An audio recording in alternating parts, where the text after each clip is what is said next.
Thank you for taking the time to watch our compliance cover sheet video and learning how Gateway will be setting up their resident files. Today, we're going to be talking about the new move-in cover sheet, our full recertification cover sheet, the self-short cert cover sheet, and our final file setup. We're just going to be going through how to utilize these forms and what you should expect. Now, the cover sheet is a new form that we're going to be using, and this is going to take place of our manager certification that used to be completed. And the new compliance cover sheet will be used to let your compliance specialist know what to expect in that particular file. Now, we do require all managers now to sign off on the cover sheet before compliance can start that review process. This new policy goes into effect on March 6, 2023. Does that mean that you need to upload this cover sheet to all files currently in process? No, we will not issue corrections on any file that's currently in process. We will only request this on new files that are being uploaded after 3/25/2023 as new submissions.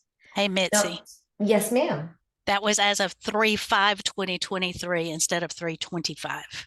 Yep, I guess I'm getting my dates mixed up. Okay, keep Well, going. Sandy, I forgot to mention there's a password somewhere in this video that if the teams email me what they think the password is, they're going to get entered into a drawing for $25. That's exciting. I know, right? Now I want to, jumping back. Oh, sorry. I was going to say, I want to play too.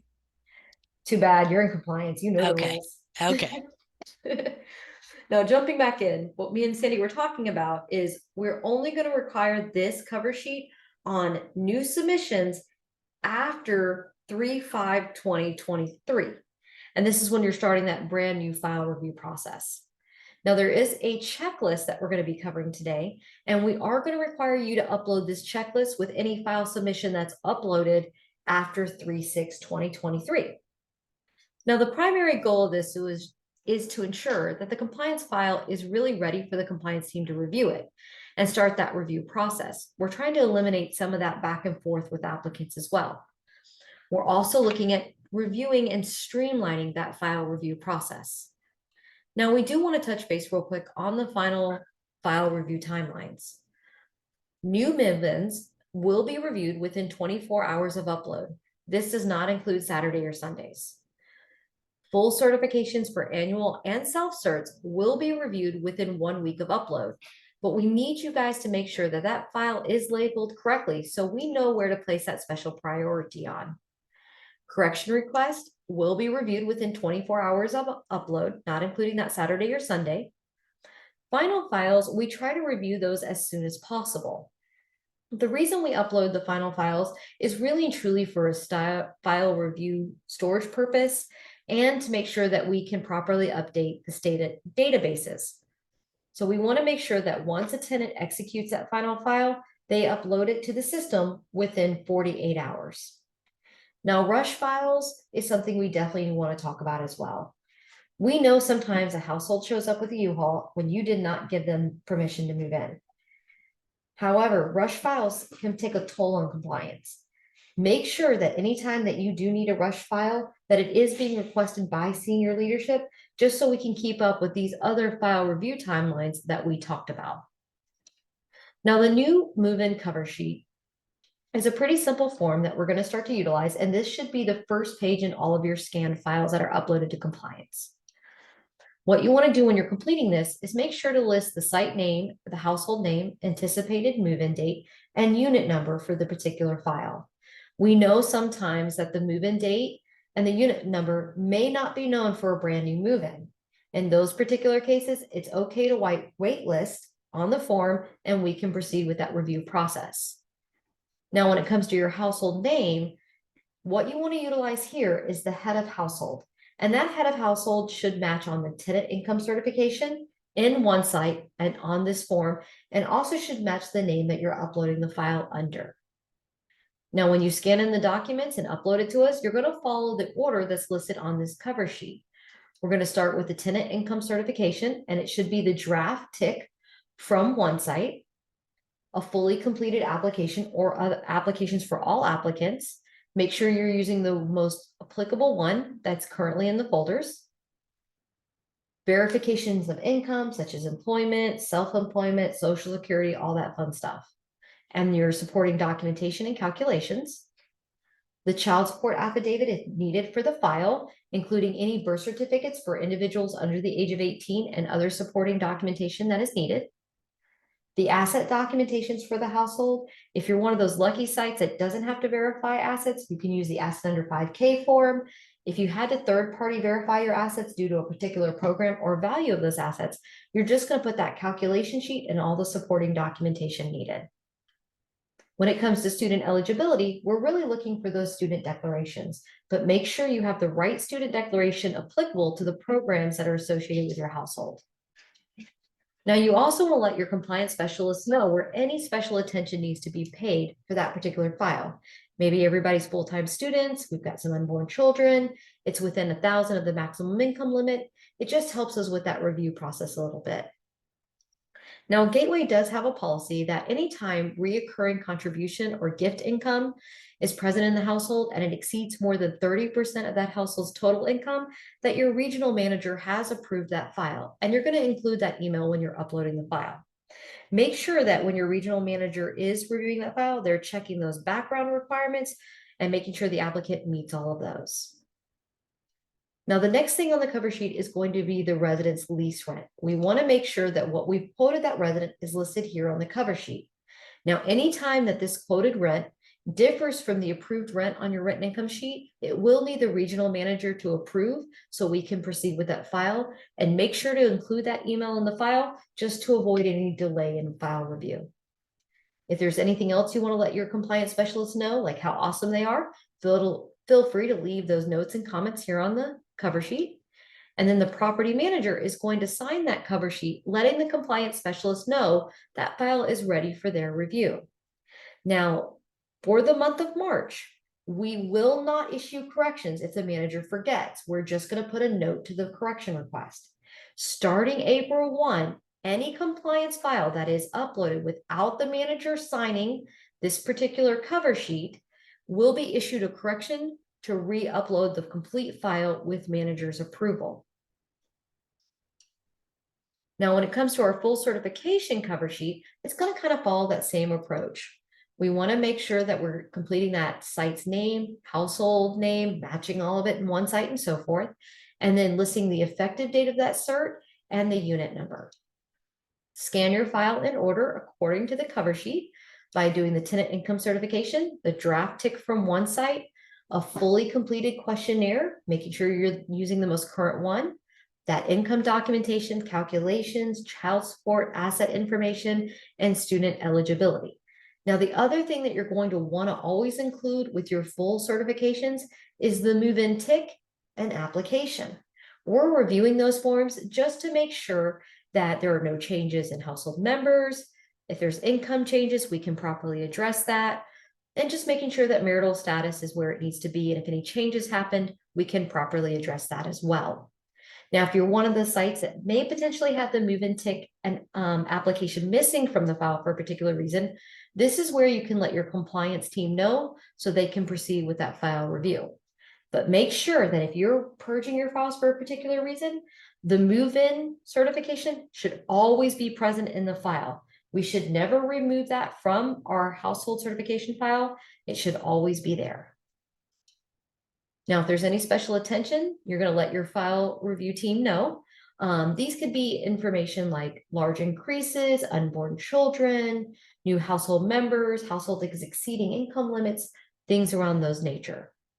Now, this is a change to our current policy. We wanted to streamline this review process. So if the recertification is in year 3 or later, and that income change, marital status change, or asset change was addressed in a prior certification, the manager can sign on this particular form, letting the compliance team know, and we will not re-request that information. If a signature is not here from the manager, we will ask for documentation to show why that income increased or when the household member added to the certification. Now, we are also going to start listing the current lease rent. This is what your resident is paying today versus what they're going to be paying once they renew their lease. And we want to make sure anytime there's a difference between the approved rent on that rent and income sheet versus what you're quoting that resident for renewal, if it's different, we need that regional manager approval, so make sure to include that email in the file as well. Then the property manager is going to sign off, letting us know that that file is ready for review. Pretty simple, right, Sandy? Anything I'm missing? Nope, you're doing a great job. Awesome. So let's talk about self-certs, or what some people like to call them short certs. These are certs where we did not necessarily have to third-party verify the income.